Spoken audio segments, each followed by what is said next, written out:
जनपद पंचायत कुसमी के अंतर्गत ग्राम पंचायत लक्ष्मणपुर के सरपंच और सचिव के द्वारा 2022 और 23 में 15वें वित्त मद की राशि के स्ट्रीट लाइट लगाने के नाम पर लाखों रुपए का आहरण कर लिया गया। पंचायत के द्वारा 8 मई 2022 को 21,000 रुपए और 12 अप्रैल 2022 को पंचायत सचिव बी.के. गुप्ता अपने पुत्र अतुल गुप्ता के नाम पर 53,000 का एक फर्जी तरीके से बिल लगाकर आहरण कर लिया गया। तब हद तब हो गई जब पूछा गया कि मामले की तहकीकात की गई तो ग्रामीणों के द्वारा ये बताया गया कि बीते कई वर्षों से यहाँ रोड लाइट स्ट्रीट लाइटें नहीं लगी हुई हैं। इसका अंदेशा लगाया जा सकता है कि भ्रष्ट सरपंच और सचिव ने मिलकर शासन के पैसों का किस तरीके से बंदरबाट किया है। सूचना के अधिकार में भी आधी अधूरी जानकारी सचिव ने आवेदक को प्रदान की है। आवेदक अमित सिंह के द्वारा ग्राम पंचायत लक्ष्मणपुर में 15 वित्त मद के लिए कार्य किए गए 23 और 24 में किए गए हैं, किंतु जानबूझकर देरी करते या बाधा डालते हुए गलत या भ्रामक जानकारी प्रदान की गई और अनुरोध को दुर्भावना पूर्वक अस्वीकार कर दिया गया और सचिव के द्वारा कई जानकारियों को छिपाकर आवेदक को दिया गया है।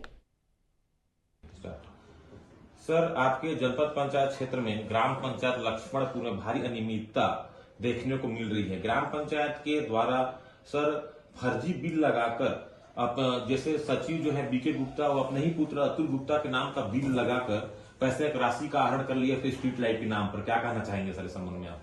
इस संबंध में एक आवेदन प्राप्त हुआ था मुझे, जो विगत एक सप्ताह पूर्व ही प्राप्त हुआ था, जिसमें मेरे द्वारा तत्काल जांच समिति बना दी गई है और जांच समिति बहुत जल्द ही उसमें अपना जांच रिपोर्ट एक प्रतिवेदन तैयार करके प्रस्तुत करेगी। उस रिपोर्ट आने के पश्चात देखते हैं, यदि कहीं कुछ गलत हुआ होगा तो निश्चित तौर पर कठोर कार्रवाई करेंगे। सर, ग्राम पंचायत लक्ष्मणपुर में कहीं भी स्ट्रीट लाइट नहीं दिख रहा है। सर, स्ट्रीट लाइट के नाम से बी.के. गुप्ता के द्वारा अपने बेटे और जनता इलेक्ट्रॉनिक के नाम से सर पैसा आहरण किया गया, करीबन एक बार 54,000 और एक बार 22,000। क्या कहेंगे इस संबंध में आप? ये मामला आपके द्वारा अभी संज्ञान में लाया जा रहा है, इसको देखते हैं। इसकी भी एक हम जांच करवा लेते हैं कि स्ट्रीट लाइट लगी है या नहीं लगी है।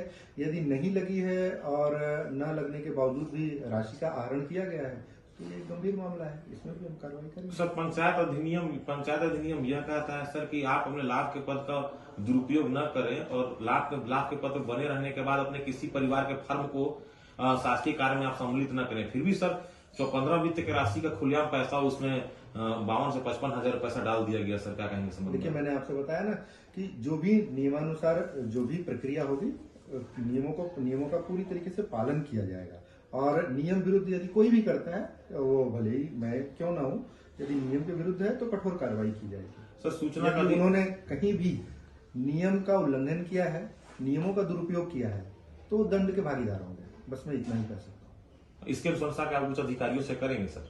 पहले एक बार मैं स्वयं जांच करा लेता हूं।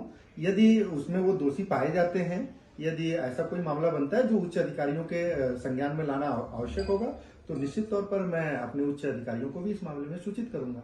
सर, पूर्व में जो आवेदन आपको प्राप्त हुआ था वो लगभग कम से कम 10 दिन हो गए सर, अभी तक उसमें जांच नहीं हो पाया। नहीं, उसकी जांच मैंने आपसे बताया ना कि उसकी जांच समिति मैं बना चुका हूं। विगत दिवस 26 जनवरी थी, इधर सैटरडे संडे, फिर लगातार 3-4 दिन छुट्टियां थी जिस वजह से जांच नहीं हो पाई है।